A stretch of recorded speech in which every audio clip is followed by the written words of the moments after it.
što barame so režimot na uvoz na orise, da se ograniči uvozot vo tija рамки колку što postoji deficit za domaćite potrebi na Jugoslavija. Второ, uvozот да биде програмиран така да не му пречи на пласманот на домашното производство. Трето, курсниот режим за купување на ориз од увоз да биде нормален. Четврто, да се воведе контрола на квалитетот на увезениот ориз, затоа што тоа е во интерес на нашиот потрошач. Понатаму, Дирекцијата за исхрана да ги прифати пазариште вишоци на домашното производство на оризот. Да се воведат царински и заштитни мерки како би се изедначил цената на домашното производство со увезениот ориз. Да се определат трговски маржи во малопродажба од општинските собранија или оние собранија кои нема досега донесени одлуки за малопродажните маржи, да такви ги донесат. Затоа што и тоа иде во прилог на нашиот потрошач. Дел од добивката што се остворува од увезениот ориз да се инвестира за унапредување на домашното производство. Да се почитува третманот на домашното производство преко РК, така наречено со звездички, односно да оној кој увезува ориз биде во таква состојба, односно во таква ситуација да треба да праша во прв ред оној што домашното производство го и остварува. Колку површина под ориз имате ви? Ја имам 35 декара површина у Кочанското поле. Под ориз. Колку плаќате воден придонес? Воден принос плаќаме 10.500 стари динари. Дали учествувате во формирањето на таа цена? Ние уопште не ни питат нас кога они таа цена ставате на декар за ориз за производителите. Кој ја определува таа цена? Определува таа цена водостопанството Брегалница Кочани. Значи водостопанското предпријатие Предпријатие Брегалница, да. И вие таа цена морате да ја плаќате во полниот износ колку што ви се предложи? Ние плаќаме, ако случајно не ја платеш, става ти забрана. Или ако през годината прескоче, става ти лихва на парите. Значи, вие како оризопроизводител и корисник на водата, никаде и во никој случај немате право да учествувате во било какви разговори и одлучувања кога се донесува цената на водата. Уопште нас не се ни питале, нити мислат да не питат. Ние се буниме земјоделците, зашто нас не питат кога таа цена стават на декар по 10.500 динара. И ние треба да ги платиме тие 10.500 динара. Нити па они дават отчет, да не викат нас како производители, да дадат отчет на нас, например, колку има се они внере таму ка сума, од каде се земале тие пари, или колку допринес имат годината, уопште нас не ни питат. Ако случајно вие би имале 1 хектар или 1 декар површина во реонот кој се наводнува, а не би сакале да биде под ориз, него ако би сакале да ја ставите под некоја друга култура, дали можете да ја ставите под некоја друга? Не, они не дават. Затоа што он пуште водата и можеш да го посееш. Значи со ориз? Со ориз да го посееш. Друга култура? Друга култура не дозволуваат, они лично. И он исто така и утврдува сами цената, значи. Сами цената, уопште нас не ни питат. Го слушнавте искажувањето на оризопроизводителот и водокорисникот Стојан Ранков. Значи ли тоа дека водостопанското предпријатие Брегалница навистина само ја одлучува за висината на цената и за режимот на наводнувањето? Точно е дека конечната цена ја определува водостопанската организација и тоа право е дадено со закон. Оризопроизводителите само преко нивни представници кои се од одредени работни организации во самоуправниот орган на водостопанската организација влијаат на определувањето на цената на чинењето на водата, но дали тие наполно ги застапуваат интересите на сите оризопроизводители, без обзира дали се од индивидуалниот или од општествениот сектор, тоа е друго прашање. Дали е можно некој индивидуален земјоделски производител или пак некоја земјоделска организација, доколку има имот што е опфатен во системот за наводнување, да не ја користи водата? Тоа е можно да не ја користи водата, но треба да плаќа воден надоместок, затоа што по соодветниот закон е обврзан да плаќа доколку на имотот, било на индивидуалниот земјоделец или работна организација од општествен сектор, се наоѓа дому каде што е веќе изградена детелната канална мрежа. Не би сакал да зборувам за значењето на водата како еден од најважните фактори за земјоделското производство, од причина што тоа му е познато на секој земјоделски производител, а посебно на оризопроизводителите. Да се задржиме конкретно на прашањето за тоа како се формира цената за водниот надомест и постапката за неговото утврдување и донесување.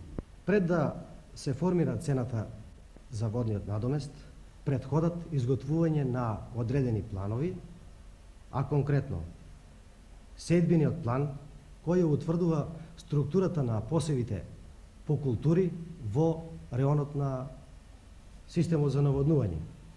Потоа следи планот за потребите од вода и календарот на протоците на вода по одредени подрачја и понатаму планот за одржување на хидротехничките објекти и постројки во кои се искажани сите видови на работа и чинењето на тие работи во наредната година. Ако направиме една куса анализа за оптоварувањето на водниот надомест по 1 хектар, споредувајќи го вкупниот доход по 1 хектар, кој се движи од 1.200.000 до 1.500.000 стари динари по 1 хектар, ако ја заокружиме цената на 100.000, ќе се добие дека трошковите на водниот надомест во вкупниот доход учествуваат со 6 до 8%. Ако направиме една друга анализа, користејќи ги податоците од минатите 3 години, од како е пуштен системот во експлоатација, дојдено до заклучок дека просечно за 1 хектар ориз се троши 15.000 метри кубни вода. Ако тие 15.000 метри кубни вода се подели со 100.000 за окружена цена, ќе се добие дека цената за 1 кубик потрошена вода за производство на ориз чини околу 6,7 стари динари по 1 метар кубен вода. Од тука може да се извлече заклучок дека водниот надомест, по наше мислење, не представува некој посебно тешкотија и посебно оптоварување на оризопроизводителите. Затоа, како се донесува и утврдува водниот надомест, би могол да го кажам следното.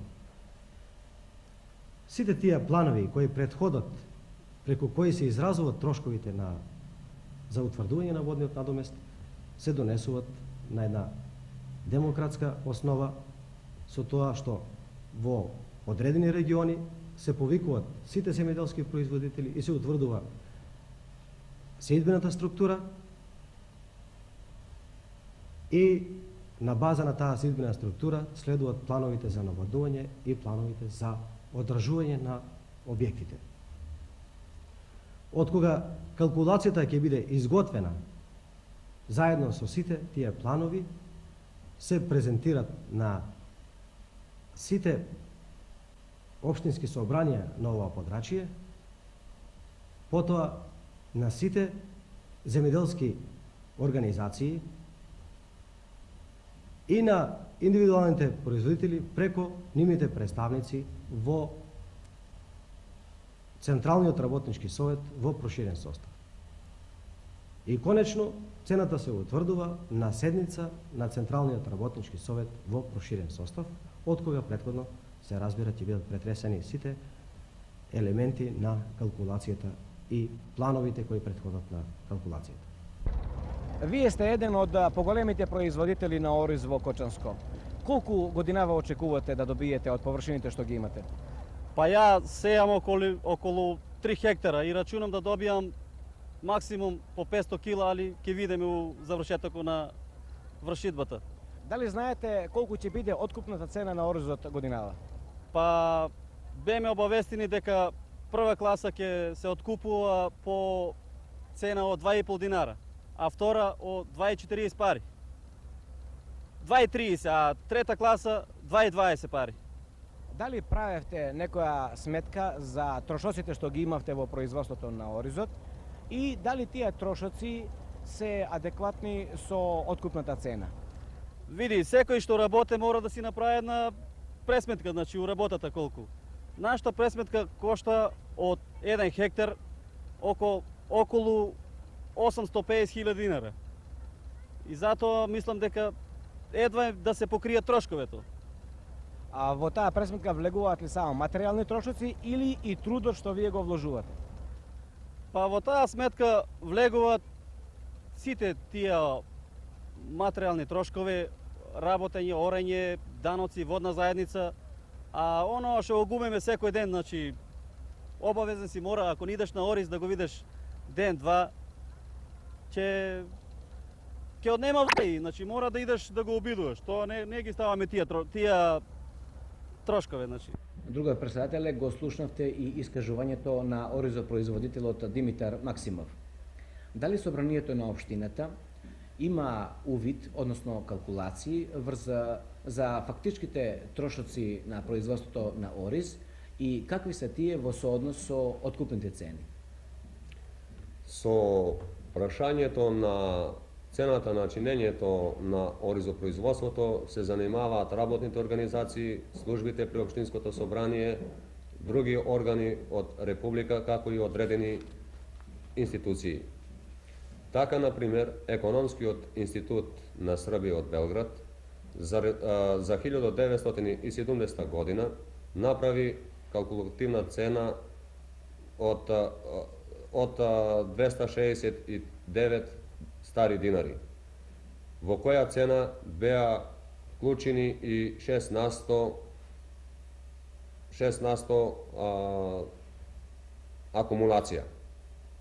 За 1971 година стручните служби на собранието пресметнаа дека производната цена е поголема за 19% во однос на цената на чинењето од претходната година.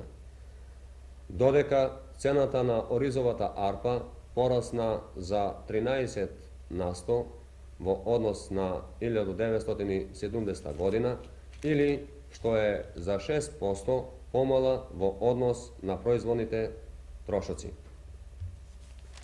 Според калкулацијата на службата, произлегува дека откупната цена треба да изнесува 300 стари динари, а не како што е сега гарантираната 250 стари динари. Ако се спореди минималната гарантирана цена со откупната цена, како и производствените трошоци до кои дошол Економскиот институт од Белград и службите на собранието на општината, произлегува дека производството на ориз во Кочанско, а со тоа и во Македонија, се врши без акумулација. Дали можете да го потврдите ова? Да, точно е дека тука нема акумулација. Заради илустрација ќе го наведам следниот показател. Со оглед на тоа дека оризопроизводството учествува со 45% од земеделието во општината, во 1971 година бруто продуктот расте со индекс 145, додека трошковите на производството покажуваат индекс 208 споредени со истиот период од минатата година. Деновиве поточно на 8 октомври во Кочани е формирана групација на оризопроизводството. Дали би сакале да ни кажете кои се целите на оваа групација? Оваа групација има за цел унапредување на оризопроизводството, откуп на оризовата арпа и бел ориз, преработката на оризовата арпа, глазирање и пакување, ускладиштување и чување на резерви, продажба на ориз, формирање на откупни и продажни цени на оризовата арпа и производи од оризова арпа, како и стручна и економска соработка со индивидуалните производители.